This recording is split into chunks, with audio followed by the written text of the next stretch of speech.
And now, it's time for another Dice Tower review with Tom Vasel. Hey folks, today we're taking a look at NFL Game Day. NFL Game Day can only mean one thing, of course. This is a football game, which means probably it's a two-player game. Yes, it is a two-player game. Football is a sport that's pretty much native to the United States of America. A few other countries play it, but it's certainly one that is extremely popular here in the USA and not nearly as popular anywhere else in the world. But for folks here, Sundays are king, especially when the NFL is playing. And so I have found that there have been many board games about football. Most of them are horrifically bad or mediocre at best. Is this one going to rise above the pack? Let's see.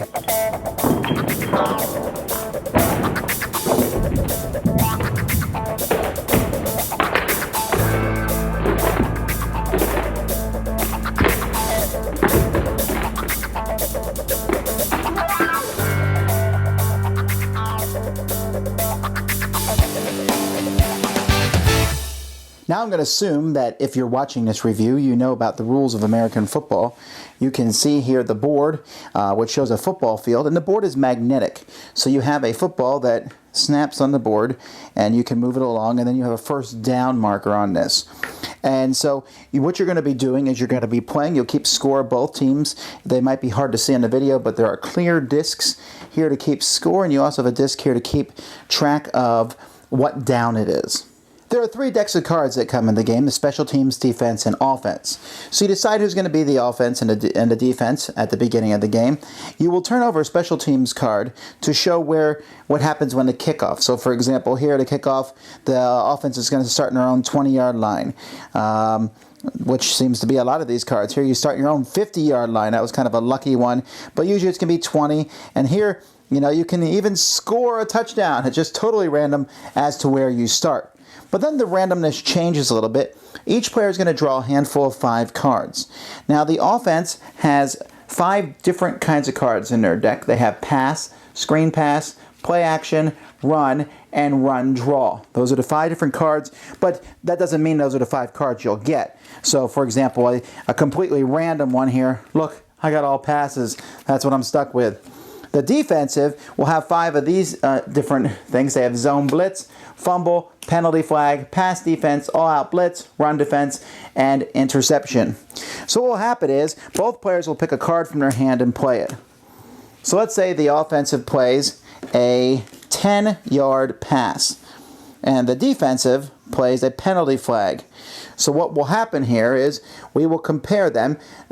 Each person, you can see the 10-yard pass here. It says if the other person plays penalty, they get minus 10 yards and lose a down. Here the penalty flag says if the person plays pass, they get minus 10 yards and they lose a down. Let's show a couple other matchups here. Here's a 30-yard pass, and a defensive plays a run defense. So 30-yard pass, if the person plays a run defense, you get your full game. Let's see here. Let's jump from a pass. A 25-yard run up against a run defense is no gain. And so you continue to do this. Now, if you're wondering what kind of cards, all the cards in a defensive deck are essentially the same. For the offensive, there's one kind of screen pass, but most of the cards in the deck are runs or passes. The runs are 10, 15, 20, and 25. The passes are 10, 20, 30, 40, and there's even a 50. The run draws are 10, 15, and 25, and the play actions 10, 30, and 50. So each of these has different things and has different yards. You'll basically go by this number of yards, but let's say your opponent does an all-out blitz, then you only get 40 yards. When there's a turnover, the other team gets it. If run defense plays against play action, you get full gain. Pass defense, half gain. So you would get 25 yards. And you'll keep track of this on the board itself. And again, if someone gets more than 10 yards within 4 downs, then they go back to first down. Now, you do not get to draw new cards until there's a first down. When there's a first down, each player will draw a handful of 5 cards. Each player also has 3 timeouts per half. Then they can spend one of these timeouts to make both players draw back up to 5 cards. Discard their hand and draw back up to 5. When there's a turnover, players keep their hand of cards, but they pass the deck to the other person and draw a hand of that deck. So you will get a hand of offense and a hand of defense. Also, when a deck runs out, the half is over, and we continue on, and we shuffle the decks, go again for another half, and after 2 halves, the game is over. You can punt, or you're forced to punt sometimes, and depending, you'll draw a punt card from the special teams to show how far your punt will go. This one's 45. But there's also field goal attempts, and you simply roll a die to see what the attempt happens. So you can see here from the 25 to 30 yard line. On a 1, 3, or 5, it's good. On a 2 or 4, no good. And on a 6, it's blocked and it's run back for 20 yards. So the farther away it is, the more difficult it is. Also, when you do score a touchdown, you can try to do one play from the 10-yard line for 2 points, or you can roll a die. And on a 6, there is your extra point was blocked. 1 through 5, you get the extra point. And that's kind of it. It's very, very basic. Takes football and really condenses it down into a very basic game here. Whoa, whoa, whoa, whoa. Before we go, I forgot to show something important. This game is branded by the NFL, so it comes with a whole pile of magnets.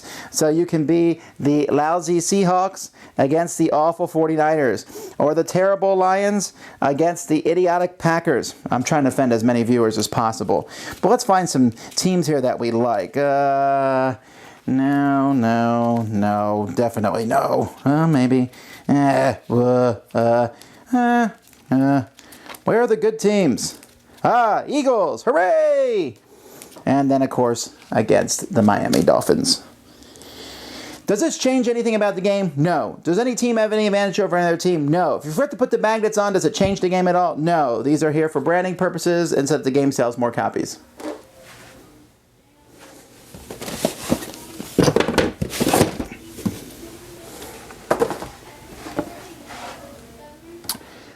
All right. First of all, I just pointed out, obviously, that the NFL thing is branding only. Now, obviously, it's going to sell a lot more copies, but it doesn't mean anything. I actually like it when the teams are different in certain ways. You know, they make them feel different on how they play, but whatever. Let's take the game at what it is. Super basic football game. And I like the idea of it. Playing an offensive and a defensive and matching them up and seeing what happens.